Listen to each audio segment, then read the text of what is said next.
आने से पहले ही ये लोग बांकीपुर के जनता के पास जा तो रहे हैं, तो एक तरीके से ये बड़ी लोकतांत्रिक जीत है।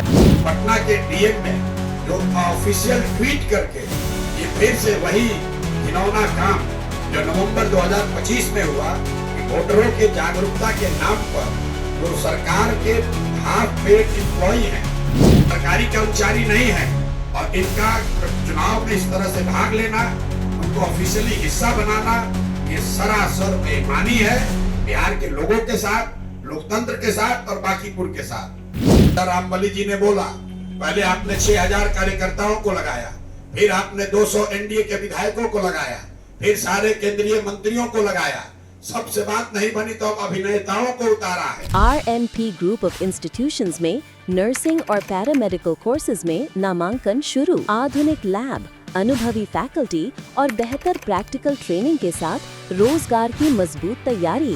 बेटीज बेटों के उज्जवल भविष्य की शुरुआत RNP ग्रुप के साथ। बांकीपुर उपचुनाव के बीच जन सुराज के सूत्रधार प्रशांत किशोर अब धरना पर बैठने वाले हैं। जी हां, बता दें आपको कि प्रशांत किशोर ने आज प्रेस कॉन्फ्रेंस किया। प्रशांत किशोर का साफ तरीके से आरोप है कि जीविका दीदी, भाजपा के द्वारा जीविका दीदी को बांकीपुर उपचुनाव में भेजा जा रहा है और कहा जा रहा है कि अगर आपने भाजपा को वोट नहीं दिया तो फिर आपकी सरकारी लाभ जो है वो आपको नहीं मिलेगी, बिजली नहीं दिया जाएगा, राशन पानी बंद हो जाएगा। तो ऐसा आरोप प्रशांत किशोर लगा रहे हैं। तो देखिए, ये बयान जो है प्रशांत किशोर का उपचुनाव के बीच आया है। देखिए, 24 घंटे का अल्टीमेटम दिया गया है। अगर 24 घंटे के अंदर जीविका दीदी बांकीपुर उपचुनाव से नहीं जाती है वापस, तो फिर प्रशांत किशोर इलेक्शन कमीशन के सामने धरना पर बैठने वाले हैं। प्रशांत किशोर ने खुद इस बात की जानकारी दी है। देखिए, चुनाव ऑब्जर्वर के पास भी प्रशांत किशोर गए थे, लेकिन उसके बाद भी कोई सुनवाई नहीं हुई।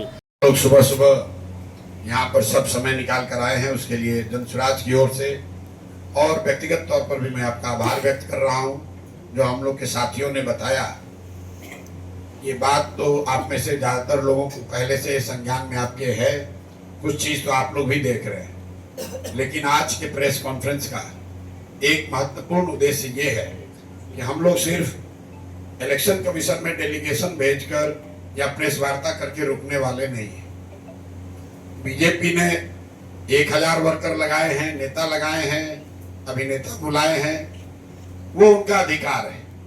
लोकतंत्र में हर पार्टी को यह अधिकार है कि वो जितना ताकत लगाना है लगाए, जो भी लोकतांत्रिक तरीके से अलाउड है वो कर सकते हैं। जनता उसको देखेगी कि भाई एक प्रशांत किशोर को हराने के लिए अपने गढ़ को कहे जाने वाले बांकीपुर में बीजेपी को कितनी ताकत लगानी पड़ रही है, कितना संसाधन, कितने नेता लगाने पड़ रहे हैं। और एक तरीके से जनसुराज से हम लोग बहुत खुश हैं। हम लोग इसको अपनी जीत मानते हैं कि जो भाजपा के नेता, सांसद, विधायक, मंत्री कल तक अपने क्षेत्र में नहीं जा रहे थे, कम से कम चुनाव परिणाम आने से पहले ही ये लोग बांकीपुर के जनता के पास जा तो रहे हैं।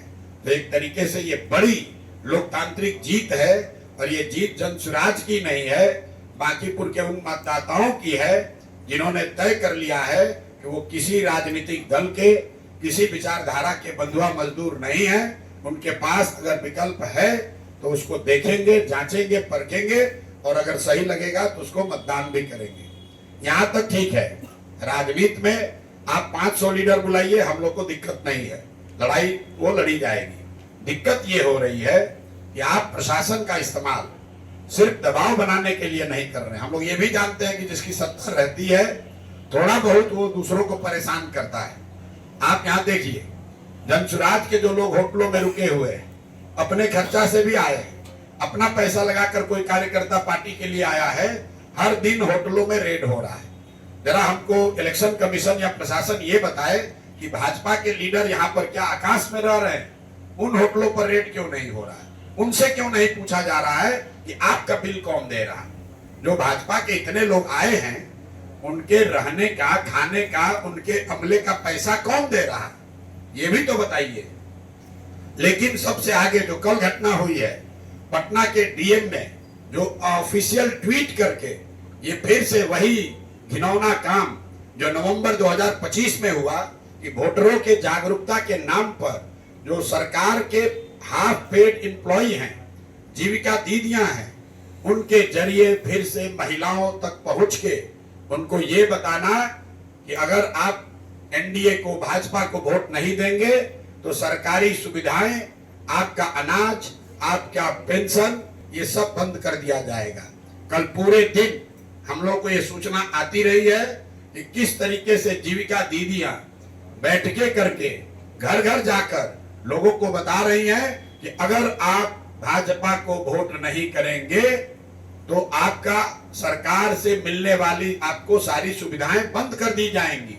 और ये तब हुआ है जब डीएम ने अपने ऑफिशियल हैंडल से ये ट्वीट किया है कि जीविका की दीदियां यहां पर, और सिर्फ पटना की नहीं, पटना के इर्द गिर्द के कई इलाकों से जीविका दीदियों को यहां लगाया गया है और उनको ये जिम्मा दिया गया है कि घर घर वो जाएं और महिलाओं के बीच में बैठकर जागरूकता के नाम पर भाजपा के लिए वोट मांगे, उनको लालच दें, उनको डराएं।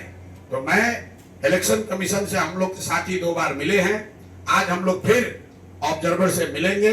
उन्होंने जहां हमारे साथियों ने जो बताया है कि कल उन्होंने कहा है कि वो बिल्कुल आश्चर्यचकित हैं क्योंकि चुनाव में सरकारी कर्मचारी भाग ले सकते हैं, चुनाव में जनता भाग ले सकती है। अर्ध सरकारी जीविका की जो दीदियां हैं ये सरकारी कर्मचारी नहीं है और इनका चुनाव में इस तरह से भाग लेना, उनको ऑफिशियली हिस्सा बनाना, ये सरासर बेईमानी है बिहार के लोगों के साथ, लोकतंत्र के साथ और बाकीपुर के साथ। तो आज हम लोग इलेक्शन कमीशन के पास जाएंगे, उनको ये अंतिम 24 घंटे का मौका दे रहे हैं। अगर कल तक जीविका की दीदियों को पूरे इलेक्शन के प्रक्रिया से अलग नहीं किया गया तो कल हम लोग खुद पार्टी के सब लोग इंक्लूडिंग माई सेल्फ, हम लोग कल इलेक्शन कमीशन के सामने धरने पर बैठेंगे। ये हम लोग बर्दाश्त नहीं करने वाले हैं कि फिर वही कीजिए जो आपने नवंबर 2025 में किया। इलेक्शन कमीशन ये समझता है, यहाँ के पदाधिकारी ये समझते हैं कि डेलीगेशन आएगा, नोटिस देंगे, हम उसको इग्नोर कर देंगे, चुनाव जीत जाएंगे और फिर उसके बाद कहेंगे देखिए जनता हमारे पक्ष में है। भाई यहाँ पर भाजपा बिल्कुल हार रही है। अगर नहीं हार रहे हैं तो कल तक ये कह रहे थे कि कुत्ता बिल्ली को भी खड़ा करेंगे तो बाकीपुर जीत जाएंगे। आज इतनी घबराहट है कि पूरी की पूरी भाजपा लगी हुई है। लोग घर घर जा रहे हैं, किसी को समझाया जा रहा है, किसी को डराया जा रहा है, किसी को खरीदा जा रहा है, पैसा खुलेआम बांटा जा रहा है, ये सब हो रहा है। हम लोग इस पर ऑब्जेक्शन कर रहे हैं, लेकिन हम ये मानकर चलते हैं कि भाजपा ये सब करेगी। लेकिन जिस तरीके से सरकारी कर्मचारियों का इस्तेमाल आप कर रहे हैं, जीविका की दीदियों को, हजारों दीदियों को लगाकर, चूंकि ये महिलाएं ये माध्यम है कई सरकारी योजनाओं को महिलाओं से कनेक्ट करने के लिए, ये जब जाकर कहती हैं कि आप वोट नहीं दीजिएगा तो आपको अनाज मिलना बंद हो जाएगा, वोट नहीं दीजिएगा तो आपको पेंशन मिलना बंद हो जाएगा, ये सरासर बेईमानी है। मैं जानता हूं कि अभी आप भाजपा वाले बोलेंगे कि ये लोग हार रहे हैं इसलिए बोल रहे हैं। भैया ऐसा है, ये हारने का नहीं, हार आप रहे हो इसलिए हर दिन एक नया हथकंडा अपना रहे हो। जैसा रामबली जी ने बोला, पहले आपने 6000 कार्यकर्ताओं को लगाया, फिर आपने 200 एनडीए के विधायकों को लगाया, फिर सारे केंद्रीय मंत्रियों को लगाया, सबसे बात नहीं बनी तो अब अभिनेताओं को उतारा है, किसी से बात नहीं बन रही है तो अब कल आपने जीविका दीदियों को उतारा है। कल मुख्यमंत्री की बैठक हुई, कल सभा हुई है, आप लोग सब पत्रकार वहां हैं, जरा जाकर देखिए कि कितनी जीविका की महिलाएं उस बैठक में आई हुई थी। पूरे इलाके से सरकारी खर्चे पर जीविका की महिलाओं को बस में भर के बाजाबता टारगेट देकर कल सभा की गई है। यहां तक भी चलिए मंजूर है, आपको भीड़ दिखाना है दिखाइए, बाकीपुर की जनता उसको समझेगी।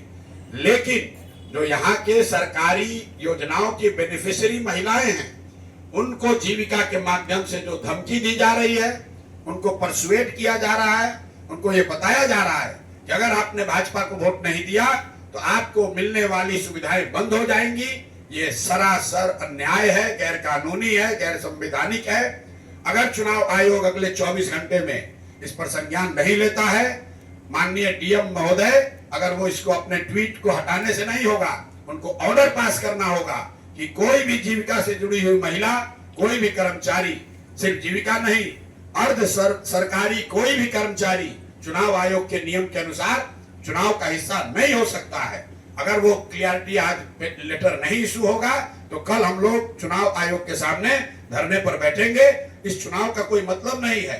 अगर आप वोटर को आपने 25 में खरीदा, आज आप उसको धमका रहे हैं, चूंकि आप सरकार में हैं, तो आप कह रहे हैं भैया नहीं दीजिएगा वोट, आपका योजना बंद कर देंगे, तो ये हम लोग को मंजूर नहीं है।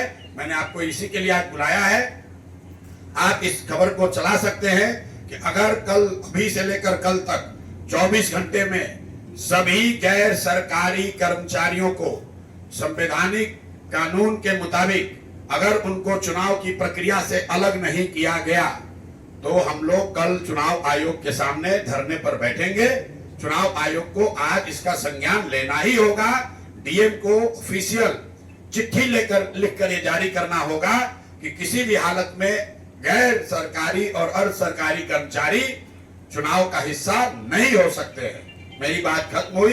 अगर आपका कोई सवाल है तो आप सवाल कर सकते हैं। बहुत बहुत धन्यवाद। इसके बाद बता दें आपको कि प्रशांत किशोर का यह भी कहना था कि वो पटना डीएम के द्वारा एक पोस्ट किया गया जिसमें जीविका दीदियों के हाथ में भाजपा का झंडा दिखा गया, लेकिन बाद में वो पोस्ट को डिलीट कर दिया गया। तो देखिए क्या इल्जाम लगा रहे हैं प्रशांत किशोर की बात नहीं सुनी गई तो फिर 24 घंटे के अंदर वो धरना पर बैठने वाले हैं।